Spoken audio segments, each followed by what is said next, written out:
नमस्कार दोस्तों, मैं गणेश कुमार विश्वकर्मा आज आपके लाया हूँ हीट हीट ट्रीटमेंट का ऑब्जेक्टिव क्वेश्चन। हमने हीट ट्रीटमेंट कंप्लीट किया। मैं सतपुड़ा ITI ऑनलाइन क्लासेस मोगंज में आपका स्वागत है। जो भी कोई प्रॉब्लम होगी कमेंट बॉक्स पर कमेंट करिएगा। आप लोग इसका क्वेश्चन का आंसर दीजिए। हीट ट्रीटमेंट हमने क्या किया, कंप्लीट कर लिया। आज उसके करते हैं MCQ। आज हम इसका क्वेश्चन बताएंगे और आंसर आप लोग दीजिएगा, ठीक है। आंसर मैं अगली PDF अगले वीडियो में मैं दूंगा। चलिए आज हम पढ़ते हैं हीट ट्रीटमेंट का क्वेश्चन पहला है, ऊष्मा उपचार प्रक्रिया में फ्लेम की मजबूती की क्या हानि होती है। हीट ट्रीटमेंट प्रक्रिया में फ्लेम की मजबूती की क्या हानि होती है। पहला है अधिक दृष्टिदोषण, छोटे वर्कपीस के लिए सही नहीं होती, कठोरता की कमी, गहराई, लंबा कठोरता करते समय। हमने पढ़ाया था ऊष्मा उपचार प्रक्रिया में फ्लेम की मजबूती की क्या हानि होती है। आप लोग आंसर दीजिएगा। दूसरा है जॉब में डक्टिलिटी और मशीनेबिलिटी को कौन सी हीट ट्रीटमेंट की विधि से सुधारा जाता है। जॉब में डक्टिलिटी और मशीनेबिलिटी को कौन सी हीट ट्रीटमेंट की विधि से सुधारा जाता है। नॉर्मलाइजिंग, हार्डनिंग, टेम्परिंग और एनेलिंग। आप लोग बताइए। एनेलिंग धातु को खाली स्थान के लिए दिया जाने वाला हीट ट्रीटमेंट होता है। मतलब एनेलिंग धातु के लिए हमने पढ़ाए थे ना, एनेलिंग धातु के लिए कौन से हीट ट्रीटमेंट होता है। पहला है आपका डिजिंगफिकेशन, रोकथाम, अवशोषित स्ट्रेस हटाने के लिए सल्फर घटक में कमी और सुरक्षा परत निर्मित करना। ये आप लोग बताइएगा। अगला है उस प्रक्रिया को क्या कहा जाता है जिसके द्वारा स्टील में सल्फर तथा फास्फोरस घटक को कम किया जाता है। सल्फर तथा फास्फोरस घटक को कम किया जाता है।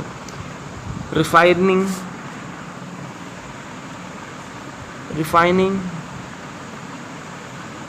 पेंसिवेशन, इनिवेशन और स्टिम्युलेशन।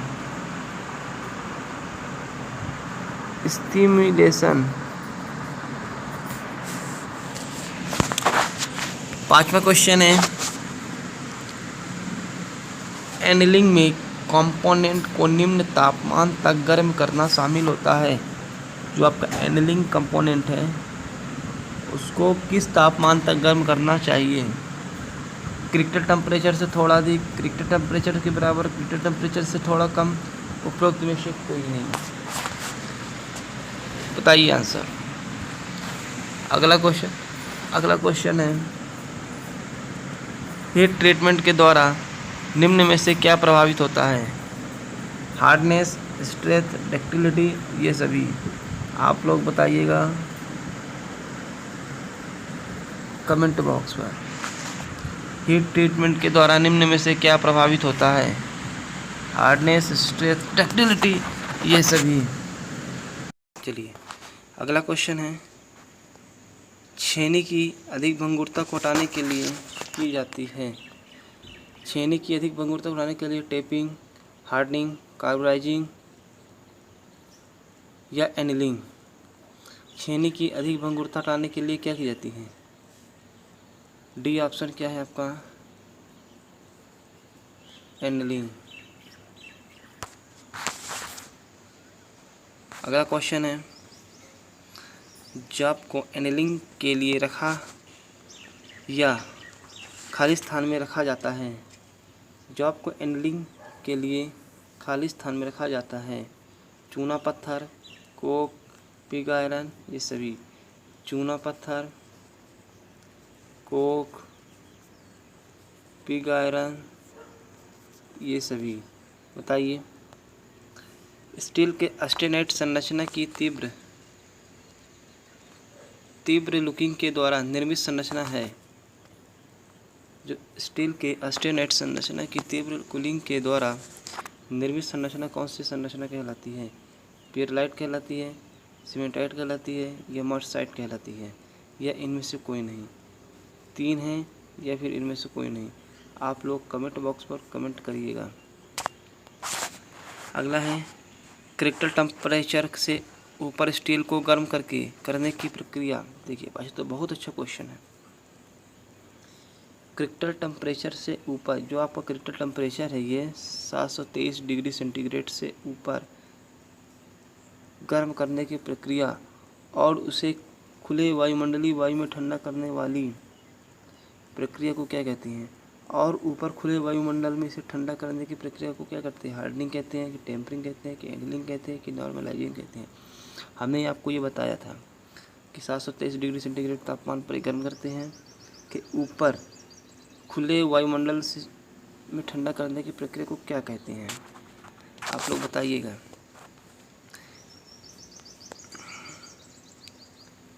आवश्यक गुणों को प्राप्त करने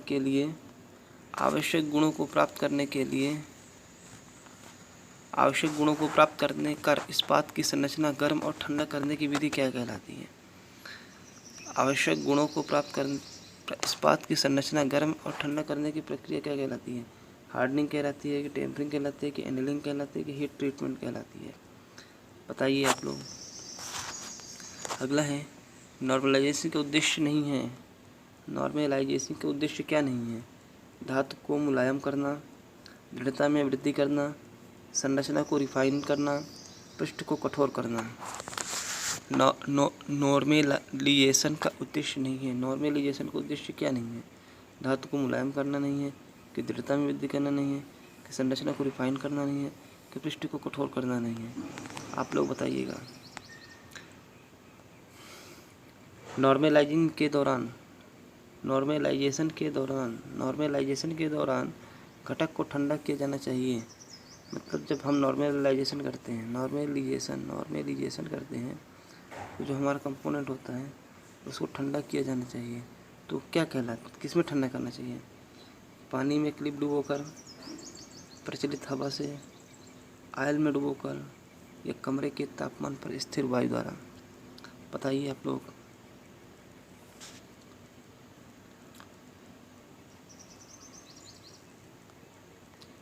धातु 14 नंबर क्वेश्चन है, धातु की सतह को सख्त करने की कार्बोराइजिंग प्रक्रिया में बोरियम कार्बोनेट को क्या मिलाया जाता है?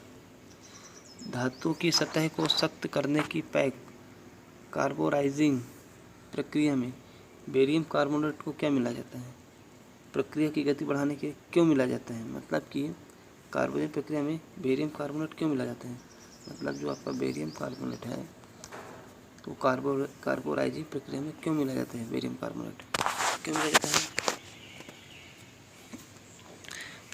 प्रक्रिया की गति को बढ़ाने के लिए, कार्बन गैस को नियंत्रित करने के लिए, एक कार्बन गैस को निकलने से रोकने के लिए, कार्बोराइजिंग माध्यम को परिसमाप्त करने के लिए?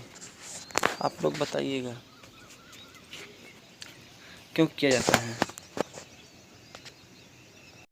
इंडक्शन ऑयल के बने होते हैं। इंडक्शन ऑयल किसके बने होते हैं? जो आपका इंडक्शन ऑयल होता है, इंडक्शन ऑयल वो किसके बने होते हैं? माइल्ड स्टील, कॉपर, टिन या सिल्वर? मृदु स्टील, तांबा, टिन या सिल्वर? आप लोग बताइएगा। अगला क्वेश्चन है 16 नंबर क्वेश्चन है, निम्न कार्बन स्टील को सरफेस पर कार्बन प्रतिशत की वृद्धि की प्रक्रिया को जाना जाता है। कार्बन स्टील के सरफेस पर कार्बन प्रतिशत की वृद्धि की प्रक्रिया को क्या जाना चाहिए? Hardening, nitriding, carburising, tempering? आप लोग जो सतपुड़ा ITI वाले हैं वो हमें सतपुड़ा ग्रुप में मैसेज करके इन सभी क्वेश्चन का आंसर भेजें और मैं इसका वीडियो नेक्स्ट आंसर सहित प्रोवाइड करूँगा। इसका आंसर दीजिए फास्ट, ITI वाले, सतपुड़ा ITI वाले जल्दी दीजिए। एनलिंग का मुख्य उद्देश्य क्या है? एनीलिंग का मुख्य उद्देश्य क्या कहलाता है? मशीन की योग्यता को सुधारने और स्टील को मुलायम करने के लिए। एनीलिंग का उद्देश्य क्या होता है? हमने उद्देश्य पढ़ाया था ना। एनीलिंग का उद्देश्य क्या होता है? मशीन की योग्यता को सुधारने और स्टील को मुलायम करने के लिए। मैग्नेटिज्म को सुधारने के लिए, कठोरता को सुधारने के लिए, दृढ़ता में वृद्धि करना। मैग्नेटिज्म को सुधारने के लिए, मशीन की योग्यता को सुधारने और स्टील को मुलायम करने के लिए, कठोरता को सुधारना, दृढ़ता में वृद्धि करना। अगला क्वेश्चन है हार्डनिंग के समय, ये बहुत इंपॉर्टेंट क्वेश्चन। हार्डनिंग के समय हाई कार्बन स्टील का लोअर क्रिटिकल टेम्परेचर कितना होता है? हमने बताए थे लोअर क्रिटिकल टेम्परेचर कितना होता है? 960, 900, 723, 560। मतलब कि क्रिटिकल टेम्परेचर CT, अपर critical temperature, lower LCT, lower critical temperature, अपर क्रिटिकल टेम्परेचर, LCT UCT बताए थे ना। तब प्रॉब्लम होता है 960, 900, 723, 560। बताइए आप लोग। 19वां क्वेश्चन है धातुओं के हीट ट्रीटमेंट आवश्यक है। धातुओं के हीट ट्रीटमेंट क्यों आवश्यक है? क्यों? निश्चित वांछनीय गुण उत्पन्न करने के लिए, घटकों पर अच्छी उपस्थिति बनाने के लिए, धातुओं की मजबूती में वृद्धि के लिए, धातुओं के संरक्षण को हटाने के लिए हीट ट्रीटमेंट क्यों आवश्यक है? जल्दी आंसर दीजिए। अगला क्वेश्चन, एक उपचार ऑपरेशन से एक स्टील में दृढ़ता की वृद्धि की जाती है और भंगुरता कम की जाती है। ये उपचार क्या कहलाता है? मतलब एक उपचार ऑपरेशन में एक स्टील की दृढ़ता में वृद्धि करने के लिए, भंगुरता को कम करने के लिए कौन सा उपचार हीट ट्रीटमेंट कहलाता है? एनीलिंग कहलाता है, नॉर्मलाइजिंग कहलाता है, टेम्परिंग कहलाता है कि केस हार्डनिंग कहलाता है? क्या कहलाता है? कमेंट बॉक्स में कमेंट करिए। अगला क्वेश्चन, स्टील के नॉर्मलाइजेशन का मुख्य उद्देश्य क्या होता है? स्टील के नॉर्मलाइजेशन का उद्देश्य क्या होता है? Very important. स्टील की नॉर्मलाइजेशन का उद्देश्य निहित स्ट्रेस को हटाना और ग्रेन के आकार को परिष्कृत करना, मशीन की योग्यता को सुधार करना, स्टील को मुलायम कराना, दृढ़ता की वृद्धि करना और भंगुरता को कम करना। इसका मुख्य उद्देश्य क्या है? निहित स्ट्रेस को हटाना और ग्रेन के आकार को परिष्कृत करना, मशीन की योग्यता को सुधारना, स्टील को मुलायम बनाना और दृढ़ता की वृद्धि करना और भंगुरता कम करना।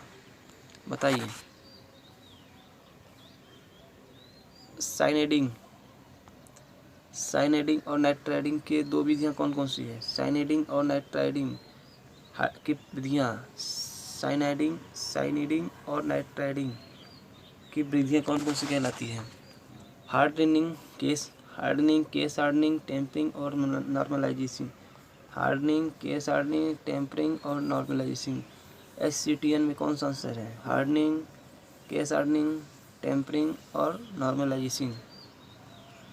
कमेंट बॉक्स पर कमेंट करिएगा सभी बच्चे, सभी स्टूडेंट। कार्बोराइजिंग को खाली स्थान पर किया जाता है। कार्बोराइजिंग को खाली स्थान पर किया जाता है। किस पर किया जाता है? हाई कार्बन स्टील पर किया जाता है कार्बोराइजिंग, कि मध्यम कार्बन स्टील पर, कि निम्न कार्बन स्टील पर, कि हाई कार्बन स्टील पर? किस स्टील पर किया जाता है कार्बोराइजिंग? कमेंट बॉक्स पर कमेंट करिए। 24वां क्वेश्चन है निम्न में से कौन सा गुण नॉर्मलाइजेशन के द्वारा प्राप्त नहीं किया जाता? मतलब ऐसा कौन सा गुण है जो नॉर्मलाइजेशन के द्वारा प्राप्त नहीं किया जाता? कौन सा है? तनाव सामर्थ्य, प्रतिबल दूर करना, शक्तिशाली ग्रेन साइज, ऊपरी सतह की कठोरता प्राप्त करना। कौन सा है? कौन सा गुण नॉर्मलाइजेशन द्वारा प्राप्त नहीं किया जाता? बताइएगा। एनीलिंग प्रक्रिया का मुख्य उद्देश्य क्या है? एनीलिंग प्रक्रिया का मुख्य उद्देश्य क्या है? एनीलिंग प्रक्रिया का मुख्य उद्देश्य क्या है? बताइए। कि चुंबकत्व बढ़ाना, मशीन क्षमता बढ़ाना, कठोरता बढ़ाना और टफनेस बढ़ाना।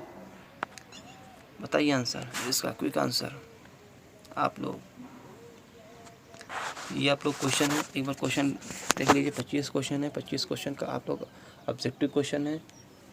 और सप्लाइटी वाले क्या क्या स्टूडेंट आप लोग कमेंट बॉक्स पर कमेंट करिएगा और इसका आंसर दीजिएगा। एक बार देख लीजिए, स्क्रीनशॉट ले लीजिए इसका। बहुत अच्छे क्वेश्चन है आप लोग के लिए।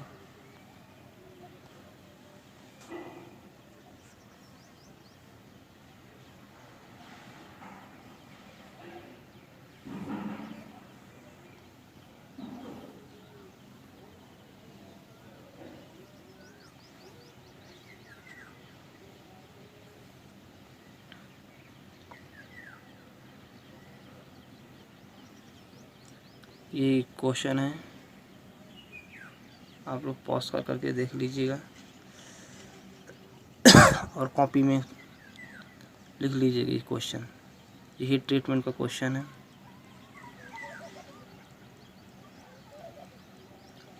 ठीक है, और जो कोई प्रॉब्लम होगी कमेंट बॉक्स में कमेंट करिएगा। चैनल को लाइक एंड सब्सक्राइब करिए। और ये लास्ट क्वेश्चन भी है, ये हीट ट्रीटमेंट का क्वेश्चन है। ठीक है ना, धन्यवाद।